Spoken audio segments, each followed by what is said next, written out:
विद्यार्थियों नमस्कार। आप जुड़े हुए हैं आपके अपने यूट्यूब प्लेटफॉर्म जिसका नाम है केमिस्ट्री बाय डी शर्मा और हम डॉक्टर दीपेंद्र कुमार शर्मा आपके साथ जुड़े हुए हैं। विद्यार्थियों, इस वीडियो लेक्चर के माध्यम से हम डिस्कस करने वाले मध्य प्रदेश के कॉलेजों में प्रथम वर्ष में पढ़ने वाले विद्यार्थियों के लिए उनका अनिवार्य विषय जिसका नाम है ability enhancement course Hindi language यानी क्षमता संवर्धन पाठ्यक्रम हिंदी भाषा। और इस पेपर का नाम है हिंदी भाषा और संस्कृति। यह पेपर जो हम डिस्कस कर रहे हैं, वैसे तो यह पेपर दिनांक 19 मई 2026 को जीवाजी विश्वविद्यालय ग्वालियर के अंतर्गत आने वाले कॉलेजों में हुआ है, किंतु यह पेपर जीवाजी विश्वविद्यालय के साथ साथ मध्य प्रदेश में लागू नई शिक्षा नीति के अनुसार मध्य प्रदेश के कॉलेजों में प्रथम वर्ष में पढ़ने वाले विद्यार्थियों के लिए महत्वपूर्ण साबित होगा। तो विद्यार्थी यदि आप BA, BSc, BCom, BBA, BCA, बीएचएससी प्रथम वर्ष में पढ़ रहे हैं तो आप इस पेपर को पढ़ना अनिवार्य होगा। इस पेपर के माध्यम से हम डिस्कस करने वाले पूरा पेपर पहले हम देखेंगे और उसमें कौन कौन से प्रश्न पूछेंगे, उन सभी प्रश्नों के सॉल्यूशन यानी उसका हल हम देखने वाले, ढूंढने वाले और समझने वाले। तो देर ना करते हुए हम चलते हैं इस पेपर की तरफ। तो बात कर रहे हैं फर्स्ट ईयर यानी प्रथम वर्ष ability enhancement course Hindi language क्षमता संवर्धन पाठ्यक्रम हिंदी भाषा। पेपर का नाम है हिंदी भाषा और संस्कृति, जीवाजी विश्वविद्यालय ग्वालियर का पेपर जो 19 मई 2026 को हुआ है। तो विद्यार्थियों पहले इस पेपर के बारे में बात कर ले। पेपर 2 घंटे का पेपर है और 100 नंबर का पेपर है। पास होने के लिए चाहिए आपको 35 मार्क्स। ये पेपर 3 सेगमेंट्स में डिवाइड किया गया। पहले में कहा गया निम्नलिखित किन्हीं 10 अति लघु उत्तरीय प्रश्नों के उत्तर 30 शब्दों में दीजिए। पहला प्रश्न है भारतीय ज्ञान परंपरा से आप क्या समझते हैं। दूसरा, योग और ध्यान हमारे लिए किस प्रकार उपयोगी है। अगला, देवनागरी लिपि की कोई 4 विशेषताएं लिखिए। मातृभूमि पर कवि क्यों बलिहारी है। शतरंज के खिलाड़ी कहानी के ऐतिहासिक होने के 3 कारण लिखिए। आचार्य रामचंद्र शुक्ल ने सच्चा दानवीर किसे कहा है। उत्साह निबंध के आधार पर कर्मवीर का सच्चा सुख क्या है बताइए। अतिथि, गाय, यमुना एवं पृथ्वी के पर्यायवाची शब्द लिखिए। मानव जीवन में धर्म का क्या अर्थ है। विलोम शब्द किसे कहते हैं, उदाहरण सहित लिखिए। और 11 और आखिरी प्रश्न, तत्सम शब्द किसे कहते हैं, उदाहरण सहित समझाइए। अगला सेगमेंट आता है निम्नलिखित 4 लघु उत्तरीय प्रश्नों के उत्तर 300 शब्दों में दीजिए। अब यहां पर आपको 4 प्रश्नों के उत्तर देना है और प्रत्येक प्रश्न इस सेगमेंट में 10 अंक का रहेगा। तो यहां पर क्या कहा गया है। पहला प्रश्न है भारतीय ज्ञान परंपरा के महत्व पर प्रकाश डालिए। उसके और में दिया हुआ रामचरितमानस हमारी हिंदी भाषा में किस प्रकार महत्वपूर्ण है। अगला प्रश्न है भारत वंदना कविता में वर्णित भारत माता की छवि का वर्णन कीजिए। उसके और में दिया हुआ है शतरंज के खिलाड़ी कहानी के उद्देश्य को अपने शब्दों में लिखिए। नेक्स्ट क्वेश्चन है राम कथा हमारे सांसारिक जीवन एवं आध्यात्मिक मार्ग को सफल बनाती है, लिखिए। अगला प्रश्न है मानव के में उत्साह एवं श्रेष्ठ गुण है। निबंध के आधार पर स्पष्टीय शब्द कितने प्रकार के उदाहरण से समझाइए। उसके अथवा में प्रश्न धर्म पालन में समाज के क्या क्या सकारात्मक प्रभाव परिलक्षित होते हैं, समझाइए। तीसरा और आखिरी सेगमेंट निम्नलिखित किन्हीं 2 दीर्घ उत्तरीय प्रश्नों के उत्तर दीजिए, सविस्तार पूर्वक समझाइए और प्रत्येक प्रश्न 20 अंक का। पहला प्रश्न राष्ट्रभाषा और राजभाषा में क्या डिफरेंस है, दोनों की अपनी अपनी भूमिका पर प्रकाश डालिए। इसके अलावा शरद जोशी ने अपने व्यंग लेख अप्सर में अप्सरी की तुलना किससे की है, अपने शब्दों में लिखिए। अगला प्रश्न है भाषा के विविध रूपों की समीक्षा पर चर्चा विस्तार से कीजिए और उसके और में आता है भारत वंदना कविता के मूल भाव चेतना को अपने शब्दों में विस्तार पूर्वक लिखिए। विद्यार्थियों, ये तो हमने पेपर के बारे में बात करी है। अब इस पेपर के सॉल्यूशन की तरफ मैं आपको ले चलता हूं। तो जितने भी प्रश्न पूछे गए उन सब प्रश्नों के सॉल्यूशन को हम यहाँ पर डिस्क्राइब करने वाले यानी इनको सॉल्व करने वाले। उससे पहले आप हमेशा की तरह एक अनुरोध है कि आपके विश्वविद्यालय में भी आपका major, minor, MDC, vocational course, Hindi भाषा, अंग्रेजी भाषा और भारत बोध का जो पेपर हो रहे हैं या चल रहे हैं या चलेंगे, तो आपको इस पेपर को एक नंबर में बता रहा हूं। नंबर 1 सेव कर लीजिए आपके मोबाइल में 77 250 44 325। इस नंबर पर आपको अपना पेपर व्हाट्सएप के माध्यम से सेंड करने की कोशिश कीजिएगा, कष्ट कीजिएगा। नंबर नोट कर लीजिएगा 7725044325। इस नंबर पर व्हाट्सएप के माध्यम से आप हमें पेपर अवश्य भेजिए। जो पेपर आप हमें भेजेंगे उसका सॉल्यूशन बनाकर हम आपके अपने YouTube प्लेटफॉर्म पर अपलोड कर देंगे। और दूसरी खास बात कि इस पेपर को देखकर जैसे आप देख रहे हैं वैसे दूसरे विद्यार्थियों को भी वो पेपर देखने को मिलेगा, समझने को मिलेगा, पढ़ने को मिलेगा, तो उनको भी एक मदद हो जाएगी। एक और खास बात, अभी तक आपने यदि वीडियो को लाइक नहीं किया तो वीडियो को लाइक अवश्य कर दीजिए। साथ ही आपके क्लासमेट तक इस वीडियो को शेयर कीजिएगा। कमेंट बॉक्स में कमेंट करके जरूर बताइएगा। और अभी तक आपने आपके अपने चैनल को सब्सक्राइब नहीं किया तो चैनल को सब्सक्राइब भी अवश्य कर लीजिए। चलते हैं प्रश्नों की ओर। पहला प्रश्न है, भारतीय ज्ञान परंपरा से आप क्या समझते हो? तो भारतीय ज्ञान परंपरा से तात्पर्य भारत के उस प्राचीन, समृद्ध और निरंतर चले आ रहे ज्ञान विज्ञान से जो सदियों से मानव जीवन को उन्नत बनाने में सहायक रहा है। इसके अंतर्गत वेद, उपनिषद, पुराण, दर्शन, आयुर्वेद, खगोल विज्ञान, गणित, धातु, कर्म और पर्यावरण संरक्षण जैसे विषय आते हैं। यह परंपरा केवल भौतिक उन्नति नहीं बल्कि आध्यात्मिक, नैतिक और व्यावहारिक ज्ञान के समन्वय पर भी बल देती है, जिसका मूल मंत्र है वसुदेव कुटुंबकम, अर्थात पूरी पृथ्वी एक परिवार है। दूसरा प्रश्न पूछा गया, योग और ध्यान हमारे लिए किस प्रकार उपयोगी है? तो योग और ध्यान मानसिक और शारीरिक स्वास्थ्य के लिए अत्यंत उपयोगी है। शारीरिक स्वास्थ्य की बात करें तो योग के आसनों से शरीर लचीला बनता है, रोग प्रतिरोधक क्षमता बढ़ती है और रीढ़ की हड्डी और मांसपेशियां मजबूत होती है। मानसिक शांति की बात करें तो ध्यान करने से मानसिक तनाव, चिंता और अवसाद दूर होते हैं। विद्यार्थियों और शोधकर्ताओं की एकाग्रता और स्मरण शक्ति को बढ़ाता है। भावनात्मक संतुलन की बात करें तो यह क्रोध, भय और नकारात्मक विचारों को नियंत्रित कर मन में सकारात्मक ऊर्जा का संचार करता है। यदि आत्मिक जागृति की बात करें तो योग और ध्यान मनुष्य को स्वयं से जोड़ते हैं, जिससे आत्म अनुशासन और आंतरिक संतोष का विकास होता है। अगला प्रश्न है, देवनागरी लिपि की कोई 4 विशेषताएं लिखिए। तो देवनागरी लिपि जिसमें हिंदी, संस्कृत, मराठी आदि भाषाएं लिखी जाती है, इसकी प्रमुख विशेषताएं देखते हैं। 4 विशेषताएं। सबसे पहले वैज्ञानिकता की बात करें तो देवनागरी लिपि दुनिया की सबसे वैज्ञानिक लिपि है। इसमें जैसा बोला जाता है ठीक वैसा ही लिखा जाता है, यानी कि प्रत्येक ध्वनि के लिए एक निश्चित वर्ण इसके अंदर होता है। स्पष्टता की बात करें तो इसमें प्रत्येक वर्ण का उच्चारण निश्चित होता है, मुख वर्ण जैसी कोई समस्या इसमें नहीं होती है। अक्षरात्मकता की बात करें तो देवनागरी लिपि वर्णात्मक न होकर अक्षरात्मक यानी अक्षरों की बात होती है, जिसमें स्वर और व्यंजनों के मेल से बने अक्षर जैसे क प्लस अ को क बोलते हैं, लेखन की इकाई होती है। शिरोरेखा का प्रयोग अक्षरों के ऊपर खींची जाने वाली रेखा शिरोरेखा शब्दों को एक सूत्र में बांधती है, जिससे लेखन सुंदर व सुसंगठित हो जाता है। तो जो हमने बोर्ड पे हिंदी पूरी लिखी हुई है, आपके लिए प्रश्नों के उत्तर लाए हैं, ये सब कौन सी है? देवनागरी लिपि है। अगला प्रश्न है, मातृभूमि पर कवि क्यों बलिहारी है? तो कवि मातृभूमि पर इसलिए बलिहारी मतलब कि न्योछावर है, क्योंकि मातृभूमि ने उसे सब कुछ दिया है। जैसे हम लोग हैं तो हमारी मातृभूमि ने हमें क्या दिया है? सब कुछ दिया है। जैसे इस भूमि ने हमें अन्न दिया है, जल दिया है, कवि का शरीर पोषित हुआ है, यहाँ की हवा उसे सांस ले रही है और यहाँ की मिट्टी में खेलकर वह बड़ा हुआ है। मातृभूमि मां के समान अपने आंचल में सबको आश्रय देकर रखती है। उससे इसे उपकार और अद्वितीय सौंदर्य के प्रति कृतज्ञता व्यक्त करने तथा देश की गौरव की रक्षा के लिए कवि अपना सर्वोच्च बलिदान करने को तैयार है।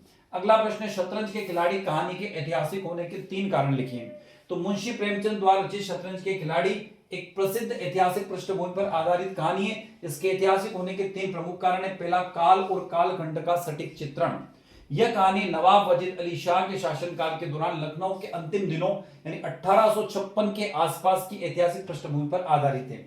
ईस्ट इंडिया कंपनी का उस दौरान क्या हो गया था? अधिकार हो गया था, उसकी बात की गई। तो कहानी में ब्रिटिश सेना द्वारा नवाब को बंदी बनाने और अवध को अपने साम्राज्य में मिलाने की वास्तविक ऐतिहासिक घटना को दर्शाता है। मतलब कहानी कहीं ना कहीं वास्तविक पृष्ठभूमि पर लिखी गई है।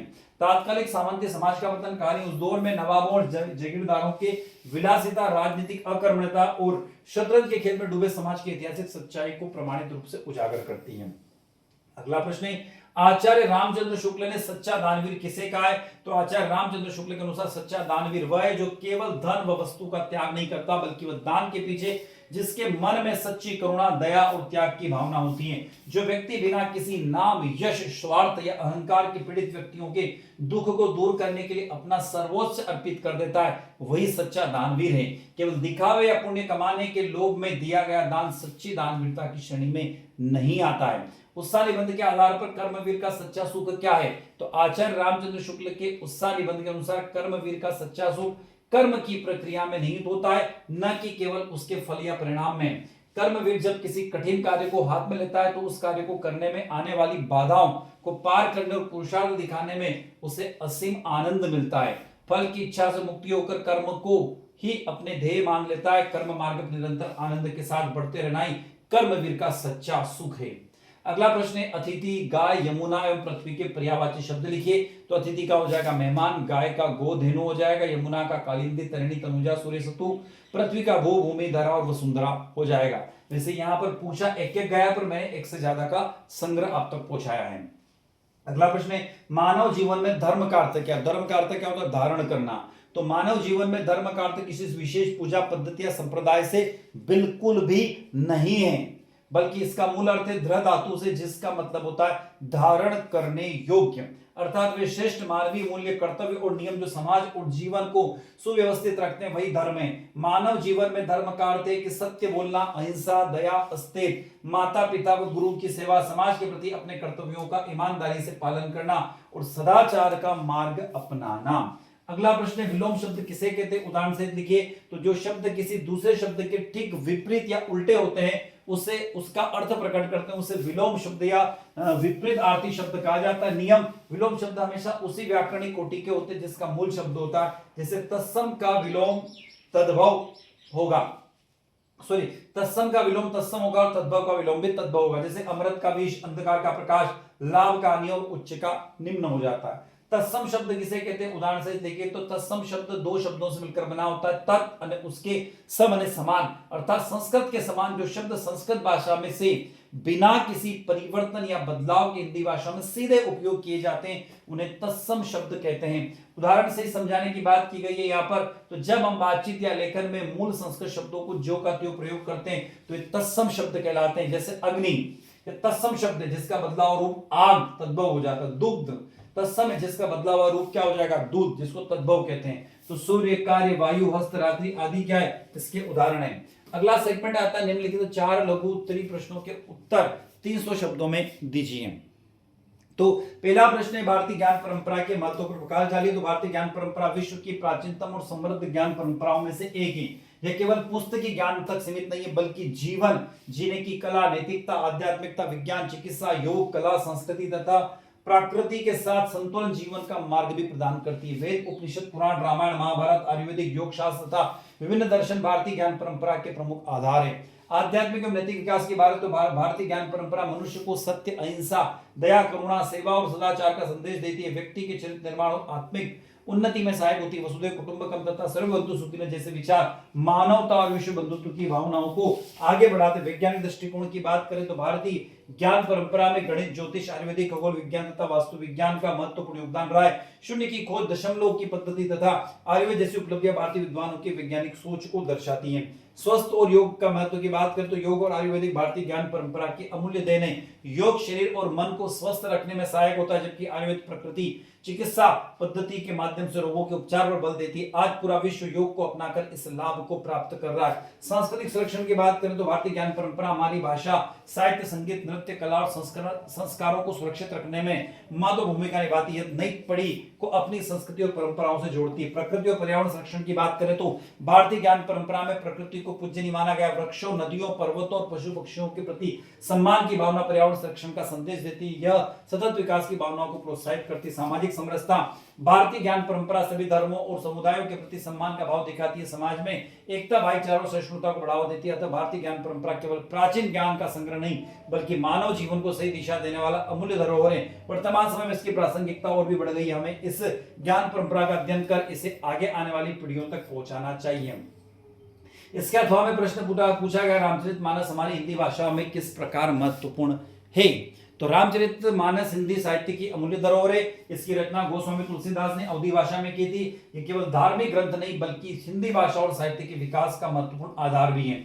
हिंदी भाषा के विकास में इसके योगदान की बात करें तो रामचरितमानस ने हिंदी भाषा को जन जन तक पहुंचाने का कार्य किया। उस समय संस्कृत भाषा सामान्य लोगों की पहुंच से दूर थी, इसलिए गोस्वामी तुलसीदास जी ने सरल और लोक भाषा में इसकी रचना की। इसमें हिंदी भाषा को लोकप्रियता और सम्मान भी प्राप्त हुआ। वैसे तो अवधी भाषा में लिखी गई है, पर अवधी भाषा भी हिंदी भाषा से काफी मिलती जुलती रही है।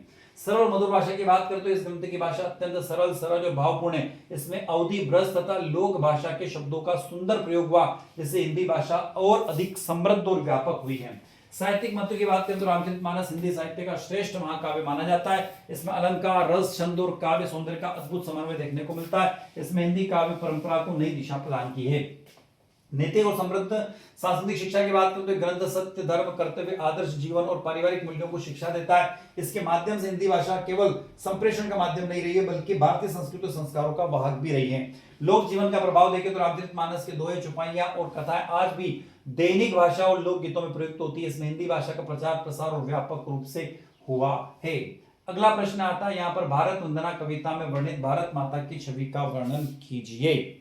तो सूर्यकांत त्रिपाठी निराला जी द्वारा रचित भारत वंदना कविता में भारत माता की छवि अत्यंत गौरवशील, दिव्य और पूज्य रूप में चित्रित की गई है। कवि ने भारत भूमि को केवल एक भूभाग नहीं बल्कि साक्षात देवी और ममतामयी माता के रूप में प्रस्तुत किया है।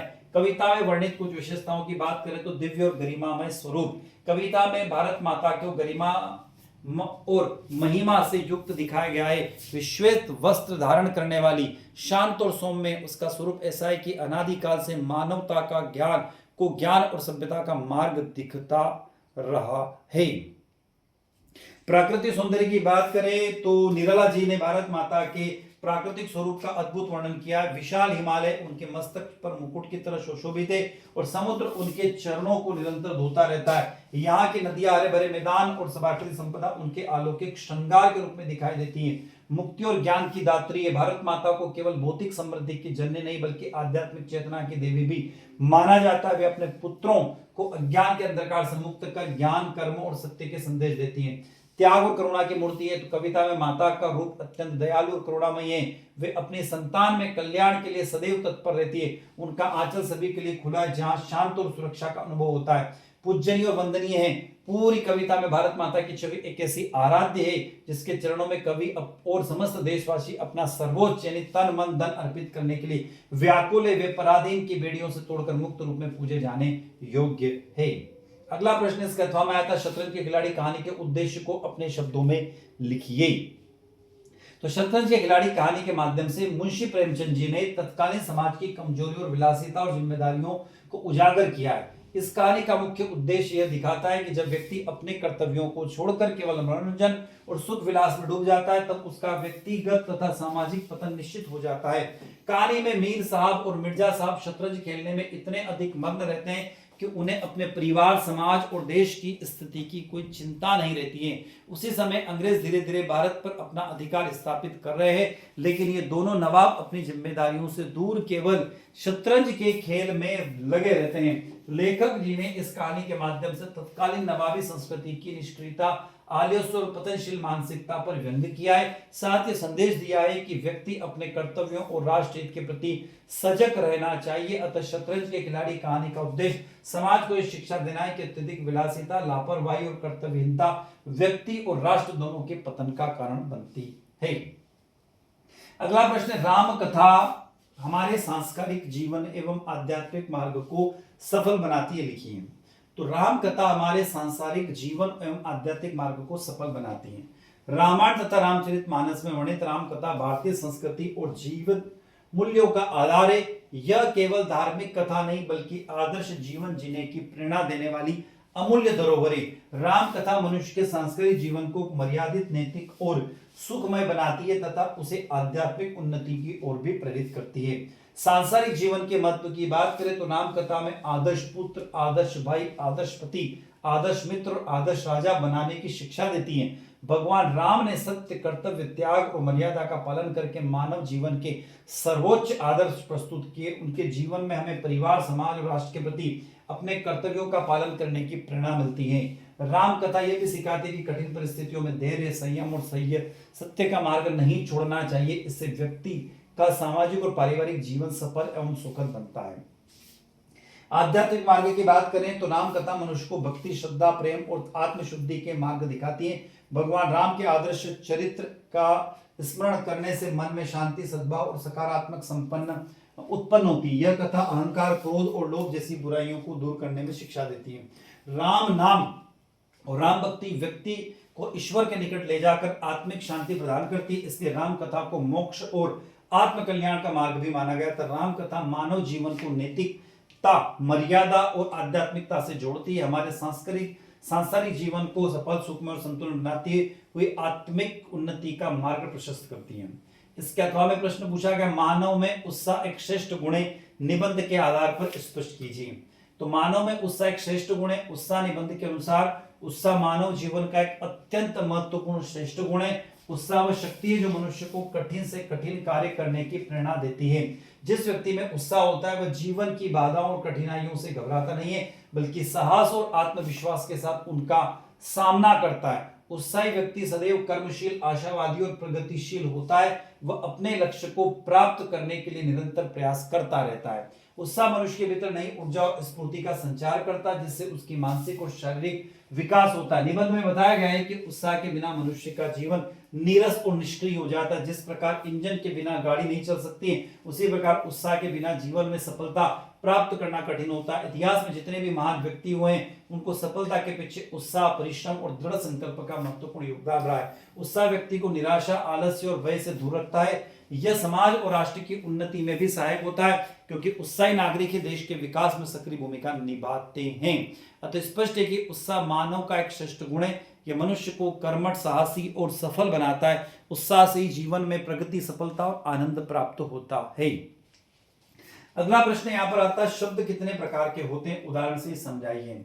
तो हिंदी व्याकरण के अनुसार शब्दों चार पांच प्रकार से हम देखते हैं। यहाँ पर पहला तत्सम, जो शब्द संस्कृत से बिना किसी परिवर्तन के हिंदी में लिए गए उन्हें तत्सम शब्द कहते हैं, मतलब जो के त्यों आ गए। जैसे अग्नि, सूर्य, चंद्र, पुस्तक, विद्या आदि। तद्भव शब्द, जो शब्द संस्कृत से परिवर्तित रूप में हिंदी में आए उन्हें तद्भव कहते हैं। जैसे अग्नि आग बन गया, दंत दांत बन गया और नयन नैना बन गए। देशज शब्द, जो शब्द देश की लोक भाषाओं या बोलियों में रहते हैं, जिनकी उत्पत्ति संस्कृत से नहीं मानी जाती, उन्हें देशज शब्द, जैसे लोटा, पगड़ी, खिड़की, डिब्बा आदि। विदेशी शब्द, जो शब्द विदेशी भाषाओं से हिंदी के अंदर समावेश हो गए, जैसे किताब, कमीज, रेल, अफसर आदि। अगला प्रश्न है, धर्म पालन में से समाज में क्या क्या सकारात्मक प्रभाव परिलक्षित होते हैं। तो धर्म का पालन समाज को नैतिक, संगठित और शांतिपूर्ण बनाता है। धर्म केवल पूजा पाठ तक सीमित नहीं है, बल्कि यह सत्य, अहिंसा, दया, करुणा, प्रेम, कर्तव्य और सदाचार का मार्ग दिखाता है। जब व्यक्ति धर्म का पालन करता है, तब उसके सकारात्मक प्रभाव पूरे समाज में दिखाई देते हैं। नैतिकता और सदाचार के विकास की बात करें तो धर्म मनुष्य को सत्य बोलने, ईमानदारी अपनाने और अच्छे आचरण की प्रेरणा देता है। इससे समाज में नैतिक मूल्यों में वृद्धि होती है। सामाजिक शांति और सद्भाव की बात करें तो धर्म प्रेम, भाईचारा और सहिष्णुता का संदेश देता है। इसमें लोगों के बीच आपसी सहयोग और एकता बढ़ती है तथा झगड़े और हिंसा कम होती है। कर्तव्य बोध की बात करें तो धर्म व्यक्ति को अपने परिवार, समाज और राष्ट्र प्रति कर्तव्यों का पालन करना सिखाता है। इससे समाज अधिक जिम्मेदारी और अनुशासित होता है। परोपकार और सेवा की भावना की बात करें तो धर्म के पालन में दया, करुणा और सेवा की भावना विकसित होती है। लोग गरीबों, असहायों और जरूरतमंदों की सहायता करने के लिए प्रेरित होते हैं।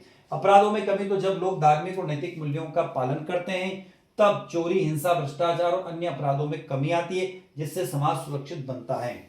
मानसिक शांति और संतुलन की बात करें तो धर्म व्यक्ति को संयम, धैर्य और आत्मविश्वास प्रदान करता है। इससे मानसिक तनाव कम होता है और व्यक्ति सकारात्मक जीवन जीता है।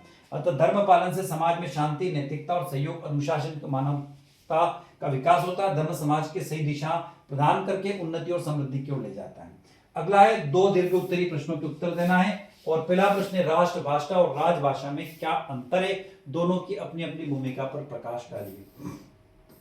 तो हिंदी व्याकरण और भारतीय भाषा में व्यवस्था के अनुसार राष्ट्रभाषा तथा राजभाषा दोनों का महत्व अलग अलग है। राष्ट्रभाषा किसी राष्ट्र की सांस्कृतिक पहचान और जन भावनाओं का प्रतीक होता है, जबकि राजभाषा शासन और प्रशासन के कार्यों के लिए प्रयोग होती है। जैसे यहाँ पर डिफरेंस बात करें, अर्थ, राष्ट्रभाषा राष्ट्र की पहचान और संस्कृति को व्यक्त करने वाली भाषा, राजभाषा शासन और प्रशासन के कार्यों में प्रयुक्त भाषा। उद्देश्य क्या है, राष्ट्रीय एकता और भावनात्मक जुड़ाव होता है। राजभाषा सरकारी कार्यों का संचालन होता है, संबंध जनता की भावना और संस्कृति से होता है, कार्यालय, न्यायालय और प्रशासन से होता है। स्वरूप सांस्कृतिक एवं सामाजिक स्वरूप होता है, इसका प्रशासनिक और औपचारिक स्वरूप होता है। भारत में स्थिति हिंदी को व्यापक रूप से राष्ट्रभाषा माना जाता है, नहीं है, ध्यान रखना, माना जाता है। और हिंदी संघ की राजभाषा है तथा अंग्रेजी सहायक राजभाषा के रूप में प्रयुक्त होती है। अब इनकी भूमिका क्या है, तो राष्ट्रीय एकता का माध्यम है राष्ट्रभाषा, ठीक है, संस्कृति के संरक्षण का माध्यम है राष्ट्रभाषा और जनसंपर्क का माध्यम है राष्ट्रभाषा। राजभाषा क्या है, तो प्रशासनिक कार्यों का संचालन है राजभाषा, सरकारी नीतियों का संप्रेषण है राजभाषा और कानूनी एवं औपचारिक कार्य का बोध कराती है राजभाषा। इसके और में क्या प्रश्न पूछा गया, तो शरद जोशी ने अपने व्यंग्य लेख अप्सर में अप्सरी की तुलना किससे किए, अपने शब्दों में लिखिए। तो शरद जोशी ने अपने सुप्रसिद्ध व्यंग्य लेख अप्सर में अप्सरी की तुलना बेहद सटीक और मारक अंदाज में मौसम, विशेषकर बरसात के मौसम और अचानक आने वाले बादलों से किए। क्या क्या पॉइंट है? पहला, अनिश्चित और मिजाज का बदलना। जैसे मौसम का कोई भरोसा नहीं होता है, कब धूप निकल आए, कब अचानक काले बादल छा जाए और कब मूसलाधार बारिश होने लगे। ठीक वैसे ही एक अफसर का मूड होता है, वह कब खुश हो जाए, कब नाराज हो जाए या कब किस बात पर विफल पड़े, इसका अंदाजा कोई नहीं लगा सकता। फाइलों पर मंडराना। जिस प्रकार आसमान में बादल उमड़ घुमड़ मंडराते रहते हैं, उसी प्रकार अफसर भी दफ्तरों की फाइलों पर मंडराते रहते हैं। बादल कभी कभी बिना बारिश के आगे निकल जाते हैं, वैसे अफसर भी कई बार फाइलों पर बिना कोई अंतिम निर्णय लिए भी बिना दस्तखत किए उन्हें आगे बढ़ा देते हैं। कृपा की वर्षा। जैसे सूखी धरती पर पानी बरसने के लिए बादलों की दया पर निर्भर रहना पड़ता है, वैसे ही दफ्तर में किसी आम आदमी का काम होने के लिए अफसर की कृपा पर का वर्षा का इंतजार करना पड़ता है। शरद जोशी ने यह भी संकेत दिया है कि अफसर केवल पद नहीं बल्कि एक मानसिकता बन जाती है, जिसमें व्यक्ति अपनी मानवता और सरलता को खो बैठता है। इस प्रकार लेखक ने हास्य और व्यंग्य के माध्यम से अफसरों की दिखावटी शान और व्यवहार पर कटाक्ष किया है। अतः शरद जोशी जी ने इस तुलना के जरिए सरकारी तंत्र की उस समानता और अनिश्चित मानसिकता पर करारा प्रहार किया है, जहां आम जनता को अपने जायज कामों के लिए भी अफसरों के बदलते मौसम के भरोसे रहना पड़ता है। अगला प्रश्न है, भाषा के विविध रूपों की समीक्षा पर चर्चा सविस्तार से कीजिए। तो भाषा विज्ञान के अनुसार भाषा विचारों, भावों और अनुभवों का व्यक्त करने की प्रमुख माध्यम है। समाज, क्षेत्र, संस्कृति तथा प्रयोग के अनुसार भाषा के अनेक रूप विकसित होते हैं। भाषा के विविध रूप कौन कौन से? पहला, मौखिक भाषा। जिस भाषा का प्रयोग बोलकर किया जाता है उसे मौखिक भाषा, जैसे मैं बोल रहा हूं अभी। संवाद का सबसे सरल माध्यम है। विशेषता, त्वरित विचार विनिमय होते हैं, उच्चारण और स्वर का बदलाव महत्व होता है। दैनिक बातचीत की भाषा, भाषण की भाषा, वार्तालाप की भाषा। लिखित भाषा, जिस भाषा को लिखकर व्यक्त किया जाए, जैसे बोर्ड पे मैंने लिख रखी है, उसको लिखित भाषा कहते हैं। क्या होता है? स्थायी रूप से सुरक्षित रहती है, साहित्य और ज्ञान के संरक्षण में सहायक होती है, व्याकरण और शुद्धता का विशेष महत्व होता है। पुस्तकें, पत्र, समाचार पत्र और निबंध इसी के उदाहरण हैं। मानक भाषा, भाषा का वह शुद्ध रूप जो स्वीकृत रूप जिसे शिक्षा, साहित्य और प्रशासन में प्रयोग किया जाता है, मानक भाषा कहलाती है। विशेषता, व्याकरण सम्मत, व्यापक रूप से स्वीकार्य, औपचारिक कार्यों में उपयोगी। उदाहरण, मानक हिंदी। बोली, किसी विशेष क्षेत्र में बोली जाने वाली भाषा का स्थानीय रूप बोली कहलाता है। विशेषता, क्षेत्रीय प्रभाव होता है, उच्चारण और शब्दों में भिन्नता होती है, लोक सांस्कृतिक से जुड़ी होती है, जैसे ब्रज भाषा, अवधी भाषा, भोजपुरी भाषा, बुंदेली भाषा, मालवी भाषा, निमाड़ी भाषा आदि। मातृभाषा, मनुष्य बचपन से अपने परिवार में जो भाषा सीखता है उसे मातृभाषा कहते हैं। विशेषता, भावनात्मक जुड़ाव होता है, सहज अभिव्यक्ति का माध्यम होती है, व्यक्तित्व विकास में सहायक होती है, जैसे हिंदी, मराठी, तमिल आदि। राजभाषा, शासन और प्रशासन के कार्यों में प्रयुक्त भाषा को राजभाषा कहते हैं। राष्ट्रभाषा, जो भाषा पूरे राष्ट्र को सांस्कृतिक पहचान और एकता का प्रतीक बनाती है उसे हम राष्ट्रभाषा कहते हैं। अतः भाषा के विविध रूपों का महत्व क्या है? तो संचार को प्रभावी बनाती है, संस्कृति और परंपराओं का संरक्षण करती है, सामाजिक और राष्ट्रीय एकता को मजबूत करती है, साहित्य, शिक्षा और प्रशासन को व्यवस्थित बनाती है, क्षेत्रीय पहचान और लोक जीवन की अभिव्यक्ति देती है। अथवा में क्या प्रश्न पूछा गया? इसके अथवा प्रश्न पूछा गया, भारत वंदना कविता के मूल भाव चेतना को अपने शब्दों में विस्तार पूर्वक लिखिए। तो महाकवि सूर्यकांत त्रिपाठी निराला जी द्वारा रचित भारत वंदना हिंदी साहित्य की एक अत्यंत सशक्त, ओजपूर्ण और देशभक्ति से ओतप्रोत राष्ट्रीय चेतना की कविता है। इस कविता का मूल भाव केवल देश की भौगोलिक सीमाओं की प्रशंसा करना नहीं, बल्कि गुलामी के दौर में देशवासियों की सोई हुई आत्मा को जगाना और उनमें राष्ट्रीय स्वाभिमान का संचार करना। भारत वंदना कविता का मूल भाव कुछ पॉइंट्स के जरिए हम समझते हैं। पहला, सांस्कृतिक और आध्यात्मिक चेतना। कविता की सबसे गहरी चेतना आध्यात्मिक है। निराला जी ने भारत माता को केवल एक मिट्टी का पिंड या भूभाग नहीं माना है, बल्कि उन्हें ज्ञान, कर्म और विवेक की साक्षात देवी के रूप में प्रतिष्ठित किया है। भारत माता का स्वरूप श्वेत वस्त्र धारण सरस्वती के समान दिव्य है, जो अज्ञानता के अंधकार को मिटाकर ज्ञान का प्रकाश फैलाती है। यह चेतना देशवासियों को याद दिलाती है कि हमारा देश सदियों से पूरे विश्व को मानवता और आध्यात्म का मार्ग दिखाने वाला जगत गुरु रहा है।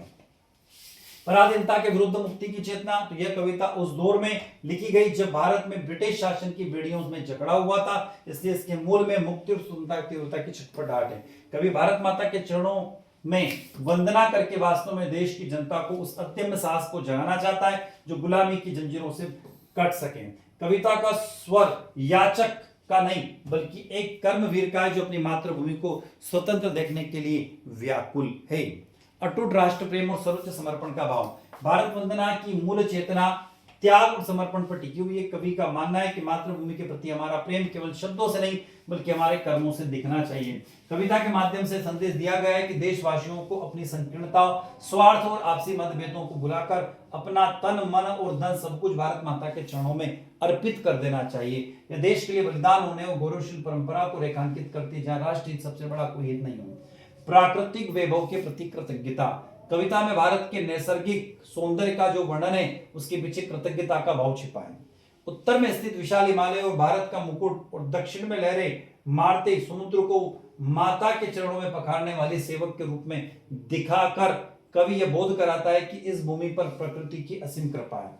यहीं की नदियां, अन्न और हवा हमारा पोषण करती है, अतः इस उपकार मातृभूमि की रक्षा करना हमारा परम कर्तव्य है। वैश्विक कल्याण की बात करें तो भारतीय ज्ञान परंपरा की तरह इसे कविता का चेतना भी संकुचित राष्ट्रवाद से ऊपर उठकर वसुधैव कुटुंबकम की भावना जागृत करती है।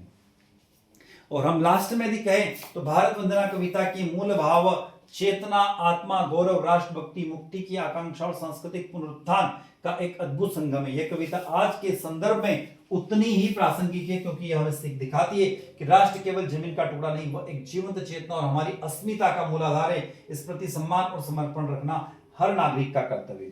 तो विद्यार्थियों, आप जुड़े हुए थे हमारे साथ यानी डॉक्टर दीपेंद्र कुमार शर्मा के साथ, आपके अपने यूट्यूब प्लेटफॉर्म जिसका नाम है chemistry bye D Sharma. Video lecture I hope आप लोगों को अच्छा लगा होगा। तो भैया लाइक तो कर ही सकते हैं, तो वीडियो को लाइक कीजिएगा, आपके क्लासमेट तक वीडियो को शेयर कीजिएगा, कमेंट बॉक्स में कमेंट करके जरूर बताइएगा और चैनल को सब्सक्राइब अवश्य कीजिएगा। एक बात और जाते जाते मैं बता रहा हूं कि मैंने एक नंबर बताया था, नंबर पहले नोट नहीं किया तो अब नोट कर सकते हो। 77 250 44 325 इस नंबर को सेव कर लीजिए और इस नंबर पर व्हाट्सएप के माध्यम से आपके जो भी major, minor, MDC, vocational course, Hindi, English और भारत बोध का पेपर हो रहा है वो इस नंबर पर हमें सेंड करने का कष्ट अवश्य करें। विद्यार्थियों, इसी के साथ मैं आपसे विदा लेता हूं। नए वीडियो के साथ पुनः आपसे मुलाकात होगी, तब तक जय हिंद, जय भारत।